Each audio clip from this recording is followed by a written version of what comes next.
एक मित्र ने पूछा है, निराकार अंतराकाश एवं आलोक पर प्रकाश डालें। अब यह अनुभव की बात है। अब ध्यान कहाँ से शुरू होता है? भीतर तुम्हारे कंटेंट है।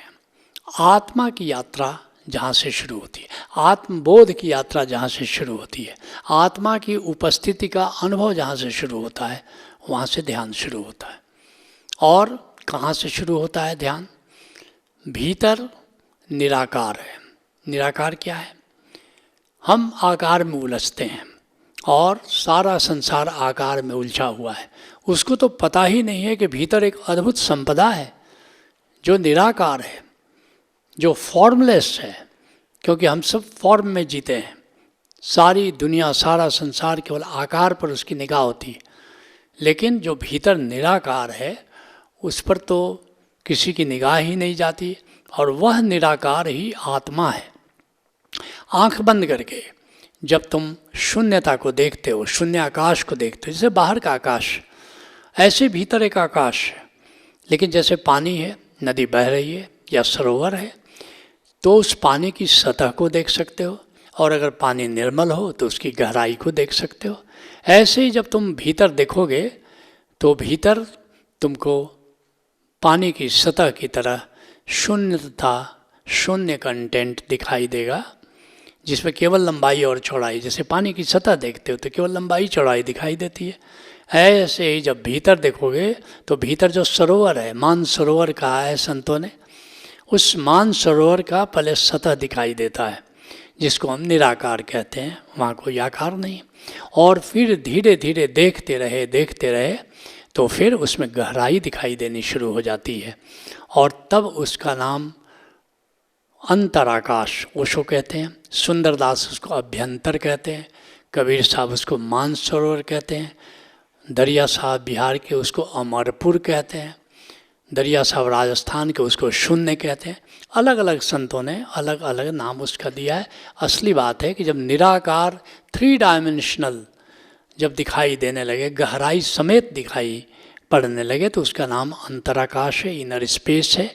जैसे बाहर का आकाश 3 डायमेंशनल है, लंबाई है, चौड़ाई है, ऊंचाई है, ऐसे ही भीतर का आकाश भी 3 डायमेंशनल है।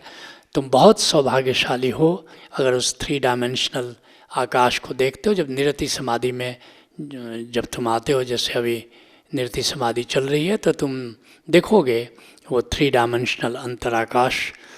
और फिर तुम देखोगे और आगे, अब वो खजाना है, धीरे धीरे उसका एक्सप्लोरेशन शुरू करना है।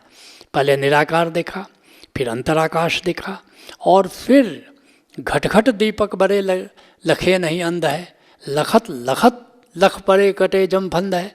अब सबके घट में वो रोशनी है, लेकिन सबको दिखाई नहीं पड़ता है। लेकिन देखते रहे तो उसमें रोशनी दिखाई देती है, और रोशनी नहीं दिखाई देती है। अगर देखते रहे तो क्या इंद्रधनुषी रंग है, क्या सुंदर सुंदर रंग है। और भी देखते रहे तो सहस्र दल कमल खिला हुआ है, उसको देखोगे। निरति समाधि में ये सारे अनुभवों से तुम गुजरोगे, तो उसको कहते हैं डिवाइन लाइट, अर्थात जो प्रकाश वहाँ दिख रहा है उसको कहते हैं दिव्य प्रकाश। क्यों कहते हैं दिव्य प्रकाश? इन आँखों से वो दिखाई नहीं देता। वो भीतर का तुम्हारा चैतन्य जो आत्मा में ही विद्यमान है, वो उसको देख सकता है। इसलिए अंधे भी उसको देख सकते हैं, बल्कि अंधे बेहतर देख सकते हैं। जैसे इन कानों से दिव्यनाद को नहीं सुन सकते, लेकिन बहरे भी उसको सुन सकते हैं। बल्कि बहरे हम आ रहे और तुमसे ज़्यादा अच्छे से उसको सुन सकते हैं, क्योंकि बाहर की आवाज़ तो आ ही नहीं रही है, बाहर का कोई डिस्टर्बेंस नहीं है।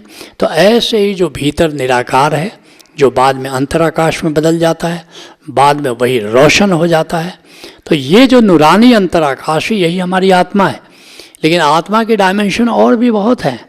केवल नाद और नूर और केवल उसको जानने वाला जो चैतन्य है वो तो है ही, लेकिन और भी बहुत सारे डायमेंशन हैं। तो ये भेद है निराकार में, अंतराकाश में और दिव्य आलोक में। Let's acknowledge.